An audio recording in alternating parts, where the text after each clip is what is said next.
Chapitre 4. Critique de la sanction religieuse et métaphysique. 1. Sanction religieuse. Plus nous avançons dans cette critique, plus la sanction proprement dite, c'est-à-dire la pathologie morale, nous apparaît comme une sorte de garde-fou, ayant son utilité là seulement où il y a un chemin tracé et quelqu'un qui y marche. Au-delà de la vie, dans l'éternel précipice, les garde-fous deviennent tout à fait superflus. Une fois terminée l'épreuve de l'existence, il n'y a plus à y revenir, si ce n'est bien entendu pour en tirer des expériences et de sages enseignements, au cas où il nous faudrait recommencer de nouvelles épreuves. Telle n'est pas la pensée des principales religions humaines. Les religions, en tant qu'elles commandent une certaine règle de conduite et d'obéissance à certains rites, la foi à tel ou tel dogme, ont toutes besoin d'une sanction pour confirmer leur commandement. Elles s'accordent toutes à invoquer la sanction la plus redoutable qui se puisse imaginer. À ceux qui ont violé leurs ordres d'une manière ou d'une autre, elles promettent des peines éternelles et font des menaces qui dépassent ce que l'imagination de l'homme le plus furieux peut rêver d'infliger à son plus mortel ennemi. Par là, comme sur beaucoup d'autres points, les religions sont en plein désaccord avec l'esprit de notre temps, mais il est étrange de penser qu'elles sont suivies encore par une foule de philosophes et de métaphysiciens, se figurant Dieu comme la plus terrible des puissances. On en conclut que lorsqu'il est irrité, il doit infliger le plus terrible des châtiments. On oublie que Dieu, ce suprême idéal, devrait être tout simplement incapable de faire du mal à personne, à plus forte raison de rendre le mal pour le mal, précisément parce que Dieu est conçu comme le maximum de puissance. Il pourrait n'infliger que le minimum de peine, car plus est grande la force dont on dispose, moins on a besoin d'en dépenser pour obtenir un effet donné. Comme en outre, on voit en lui la suprême bonté, il est impossible de se le représenter infligeant même ce minimum de peine. Il faut bien qu'au moins le Père céleste ait une supériorité sur les pères d'ici-bas, de ne point fouetter ses enfants. Enfin, comme il est par hypothèse la souveraine intelligence, nous ne pouvons pas croire qu'il ne fasse rien sans raison. Or, pour quelle raison ferait-il souffrir un coupable? Dieu est au-dessus de tout outrage, il n'a pas à se défendre, il n'a donc pas à frapper.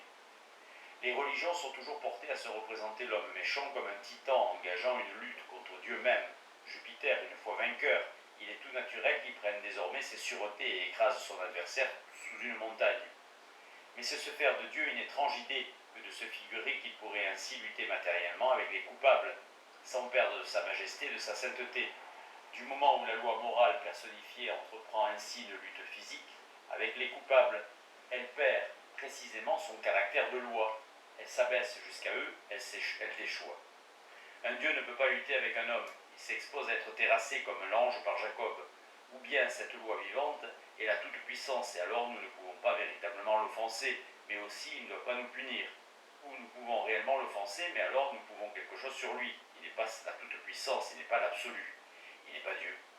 Les fondateurs des religions se sont imaginés que la loi la plus sainte devait être la loi la plus forte. C'est absolument le contraire. L'idée de force se résout logiquement dans le rapport d'une puissance et une résistance. Toute force physique est donc moralement une faiblesse. Étrange conception et bien anthropomorphique que de supposer Dieu ayant une géole ou une géhenne, et pour serviteur et geôlier le démon. En somme, le démon n'est pas plus responsable de l'enfer que le bourreau ne l'est des instruments de supplice qu'on lui remet entre les mains. Il peut se trouver même assez à plaindre de la besogne qu'on lui fait accomplir. La vraie responsabilité passe par-dessus sa tête.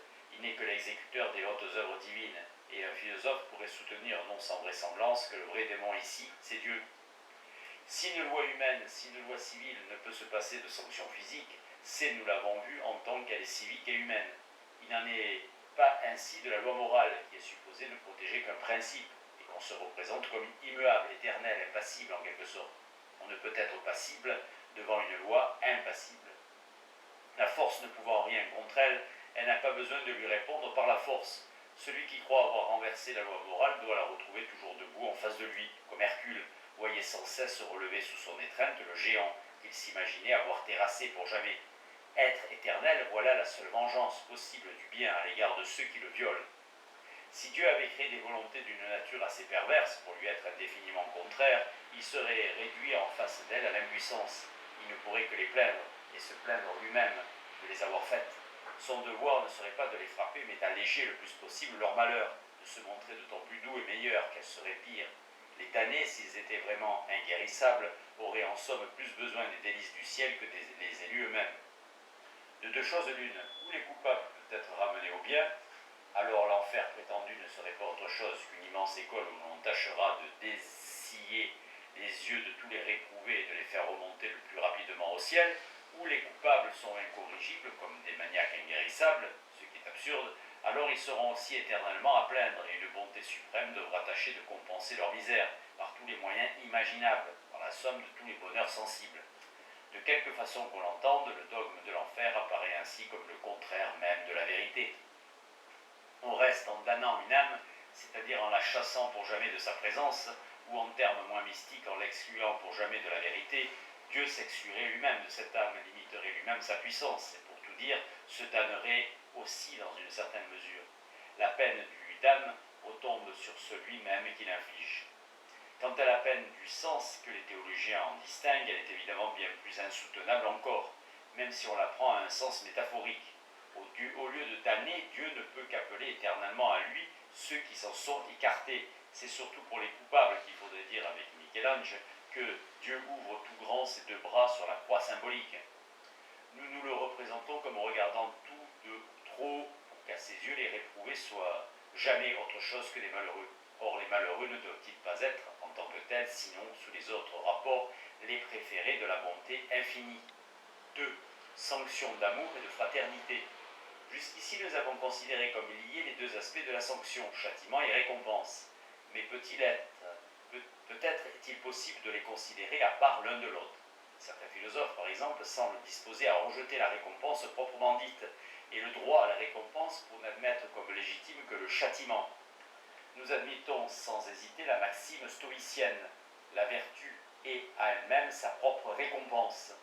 Concevrait-on un triangle géométrique qui, par hypothèse, serait doué de conscience et de liberté, et qui, ayant réussi à dégager sa pure essence du conflit des causes matérielles, qui tendent de toutes parts à violenter sa nature, aurait en outre besoin de recevoir des choses extérieures, un prix pour s'être affranchi de leur empire. Cette première position est, croyons-nous, la plus difficile que l'on puisse prendre dans l'examen de la question. Il en est une seconde, tout posé, où un autre philosophe s'est placé et que nous devons examiner pour être complet. Rejeter tout à fait le châtiment. S'efforcer pourtant de maintenir un rapport rationnel entre le mérite et le bonheur. Cette doctrine renonce à l'idée kantienne qui fait du mérite la conformité à une loi toute formelle. L'univers est représenté comme une immense société où tout devoir est toujours un devoir envers quelqu'un d'actif, de vivant. Dans cette société, celui qui aime doit être aimé. Quoi de plus naturel ? Dire que l'homme vertueux mérite le bonheur, c'est dire que toute bonne volonté lui veut du bien en retour du bien qu'il a voulu. Le rapport du mérite au bonheur devient alors un rapport de volonté à volonté, de personne à personne, un rapport de reconnaissance et conséquemment de fraternité et d'amour moral. Ainsi, dans l'idée de retour et de reconnaissance, on trouverait le lien cherché entre la bonne action et le bonheur. L'amabilité, tel serait le principe nouveau de la sanction, principe qui, tout en excluant le châtiment, suffirait à justifier une sorte de récompense non matérielle, mais morale. Remarquons-le, cette sanction n'est pas valable pour un être que, par hypothèse, on considérerait comme absolument solitaire. Mais suivant la doctrine que nous examinons, il n'existe nulle part d'être semblable. On ne peut pas sortir de la société parce qu'on ne peut pas sortir de l'univers. La loi morale n'est donc au fond qu'une loi sociale. Et ce que nous avons dit des rapports actuels entre les hommes vaut aussi pour les rapports idéaux de tous les êtres, les uns avec les autres. À ce point de vue, la récompense devient une sorte de réponse d'amour. Toute bonne action ressemble à un appel adressé à tous les êtres du vaste univers. Il paraît illégitime que cet appel ne soit pas entendu et que l'amour, infécond, ne produise pas la reconnaissance. L'amour suppose la mutualité de l'amour, conséquemment la coopération et le concours, conséquemment la satisfaction de la volonté et le bonheur. Quant au malheur sensible d'un être, il s'expliquerait dans cette doctrine par la présence de quelque volonté aveugle s'élevant contre lui du sein de la nature, du sein de la société universelle. Or, si par hypothèse un être est vraiment aimant, il deviendra aimable non seulement aux yeux des hommes, mais aux yeux de toutes les volontés élémentaires qui constituent la nature. Il acquérera ainsi une sorte de droit idéal à être respecté et aidé par elle, conséquemment à être heureux par elle. On peut considérer tous les maux sensibles, souffrances, maladies, morts, comme provenant d'une sorte de guerre et de haine aveugle des volontés inférieures. Lorsque cette haine prend pour victime l'amour même, nous nous en indignons.